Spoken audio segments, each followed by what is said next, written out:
कंवारी बेटी बनी माँ। पूजा सतीश नाम के लड़के से बहुत प्यार करती थी। पता नहीं सतीश ने पूजा पर ऐसा कौन सा जादू किया था जो पूजा सतीश के बिना रह नहीं पाती थी। पूजा के बदले मिजाज अब घर वालों को भी पसंद नहीं आते, क्योंकि पूजा हर समय फ़ोन पर रहती या घर से बाहर। ऐसे ही एक दिन पूजा रात के 11 बजे सतीश से मिलकर घर आती है। लो माँ जी, आ गई आपकी लाडली बेटी रात के 11 बजे। अब आप खुद ही पूछ लो आजकल हमारी प्यारी पूजा ननंद कहाँ बिजी रहती है। पूजा बेटा, तुझे घर आने में इतना लेट क्यों हुआ?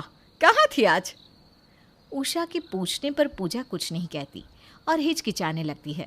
उसकी हिचकिचाहट देखकर काजल मुस्कुराते हुए अपनी सास से कहती है, मैं कहती थी माँ जी, आपकी बेटी के चाल ढाल बदल गए हैं।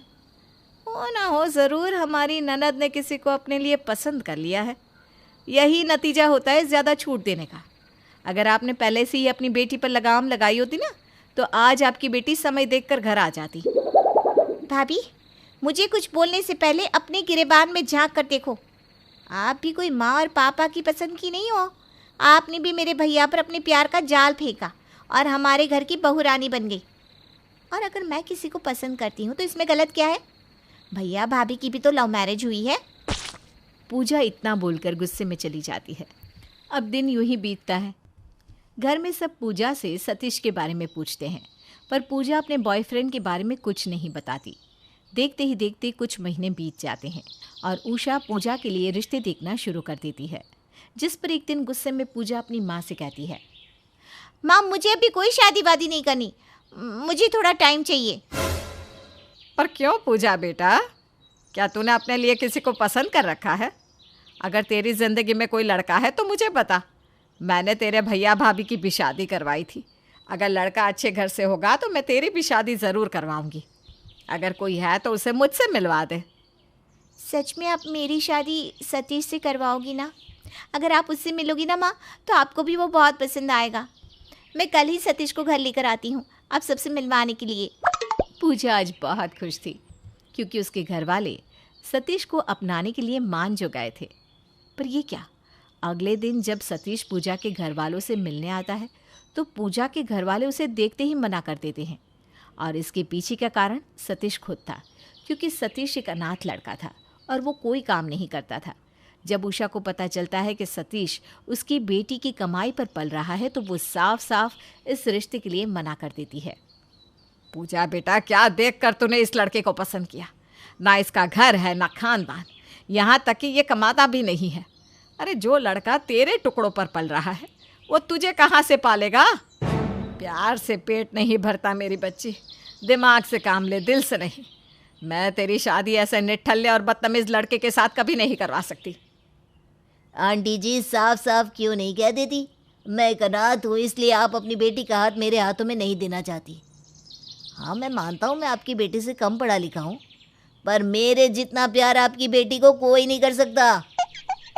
मैं सिर्फ तुम्हें इसलिए नहीं मना कर रही क्योंकि तुम अनाथ हो, बल्कि मैं तुम्हें इसलिए भी मना कर रही हूँ क्योंकि तुम मेरी बेटी के काबिल नहीं हो। जिस दिन तुम मेरी बेटी के काबिल बन जाओ उस दिन मेरी बेटी का हाथ मांगने के लिए आ जाना। मैं तुम्हें 1 साल का वक्त दे रही हूँ। 1 साल तो बहुत है मेरे लिए। मैं आने वाले 6 महीने में इतना अमीर बन जाऊँगा कि आप मेरे सामने घुटने टेक दोगी। अभी के लिए तो चलता हूँ डार्लिंग, शाम को मिलेंगे हम। इतना बोलकर सतीश वहाँ से चला जाता है। सतीश की ये बदतमीज़ी घर में किसी को भी पसंद नहीं आती, और जब उषा पूजा को समझाती है तो उल्टा पूजा ही अपनी माँ से नाराज़ हो जाती है। पूजा बेटा, वो लड़का तेरे लिए सही नहीं है। इतना बदतमीज़ लड़का मैंने आज तक नहीं देखा। इससे अच्छा लड़का तू डिज़र्व करती है, इसे भूल जा बेटा। माँ, उसने कोई बदतमीजी नहीं की, वो तो चुपचाप घर में आया था, पर आप लोगों ने उसे देखते ही रिजेक्ट कर दिया और उसे अनाथ अनाथ कहने लगे। आप खुद ही सोचो, अगर आपको कोई अनाथ कहेगा तो आपको कैसा लगेगा? उसे भी गुस्सा आ गया। वैसे भी उसे जल्दी गुस्सा आता है, पर इसका मतलब ये तो नहीं ना कि वो बुरा है। और आप सब मेरी एक बात कान खोल कर सुन लो, मैं सतीश को कभी नहीं छोड़ूंगी। घर वालों के लाख समझाने पर भी पूजा अपने घर वालों की बात नहीं मानती और सतीश का साथ नहीं छोड़ती। समय यूं ही गुजरता है और एक दिन सतीश पूजा को अपनी प्यार भरी बातों में फंसा लेता है और उससे कुछ पैसे मांगता है। अरे सुनना पूजा, तेरी माँ ने तो मुझे सिर्फ 1 साल का समय दिया है। मुझे करोड़पति बनना है, करोड़पति। इसके लिए मुझे तेरी मदद चाहिए। मुझे कुछ पैसे दे देना ताकि मैं बाहर विदेश जा सकूं और वहाँ से 6 महीने में अमीर बनकर आ सकूं, ताकि इस बार जब मैं तेरा हाथ मांगूं तो तेरा खानदान भी मना ना कर सके। सतीश, चाहे ये पूरी दुनिया ही तुम्हारे खिलाफ क्यों ना हो जाए, पर मैं तुम्हारा साथ हमेशा दूंगी। और मैं काम ही क्यों कर रही हूँ, हमारा फ्यूचर सिक्योर करने के लिए। तुम्हें जितने पैसे चाहिए विदेश जाने के लिए मैं तुम्हें दूंगी। बस तुम मुझे ये बताओ कि तुम्हें कब जाना है।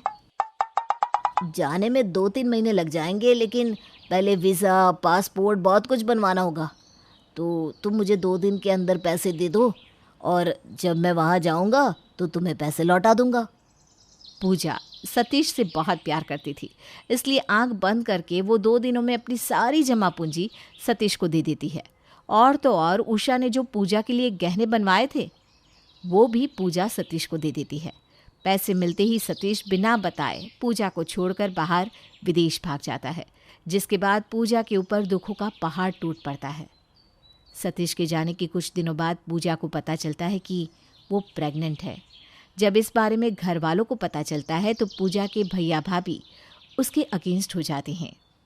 लो और सर पर चढ़ा लो अपनी बेटी को। मैं ना कहती थी ये हमारी नाक कटवा कर रहेगी।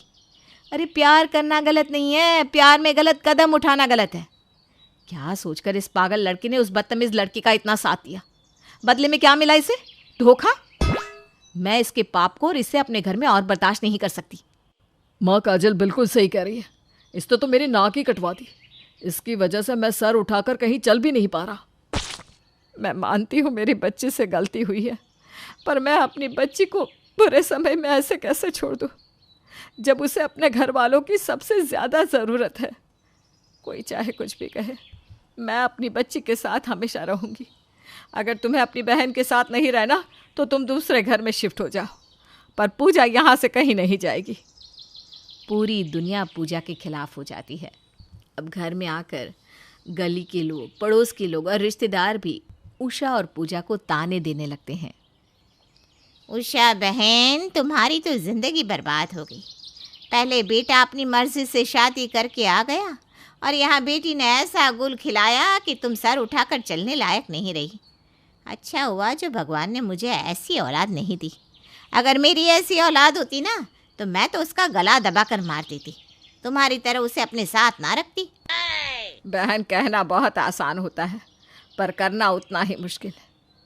अच्छी बात है जो तुम्हारे बच्चों ने ऐसी गलती नहीं की, पर मैं एक माँ हूँ जिसने अपने बच्चे को 9 महीने अपनी कोख में रखा, उसे पाल पोस कर इतने नाजुक से रखा। आज मैं उसे खुद से दूर कैसे कर सकती हूँ? गलतियाँ तो इंसान से ही होती है ना। मेरी बेटी से भी हो गई, पर जिस समय उसको मेरी ज़रूरत है उस समय मैं उसे छोड़ नहीं सकती।